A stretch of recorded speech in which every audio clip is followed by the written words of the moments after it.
So the Schroder Multi-Manager Diversity range is a range of 6 strong multi-manager, multi-asset funds.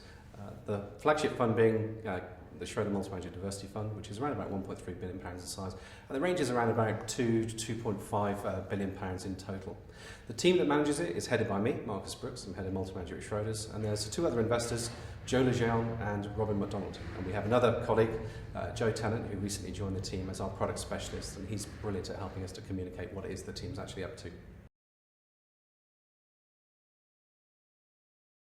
So I think the range is pretty well positioned to be a core fund in most advisors' selection. What we're trying to do with the fund range is try and deliver different types of multi-asset, multi-manager funds that have different risk profiles, and they should be fairly constant there. What we've done in history, though, is actually proved to be pretty adept at sidestepping pretty bad markets. And the asset allocation within the funds, I think, is pretty crucial to making sure that if you see something could potentially lose you some money, stay right away from it. And if you see a good investment opportunity, go for it. So I think as a core fund range, it works really well. So we go about building our portfolios by taking a very strong view on asset allocation. We think that's the key driver in returns for clients. Now, when you're trying to choose funds, it's very often that people go, well, let's have a look at something that's just done well for 3 years, and then we'll have some of that if it goes through our due diligence properly. Now, what we would say is if something's just done well for 3 years, it's probably done a lot of the outperformance it's likely to.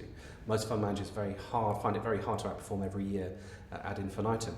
So what we'd say is 3 years is around about half a market cycle. You've probably just done really well in an economic recovery, or maybe even a downturn. So what we're actually looking for are those funds that tend to do well for the environment that we're forecasting. If we think that there's a recovery coming, then go and find a fund that's overweight all the things that will do well in that environment, and find the very best fund manager for that environment as well. So really, asset allocation is the starting point, then select funds, the right fund for the right environment. So the funds are currently positioned with a continued bearish stance on fixed income.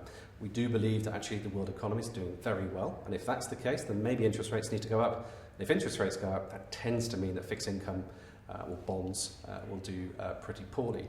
Now, in terms of where we think things are going to do well, actually, an expanding economy that's doing slightly better than people expected is normally quite good for the equity markets.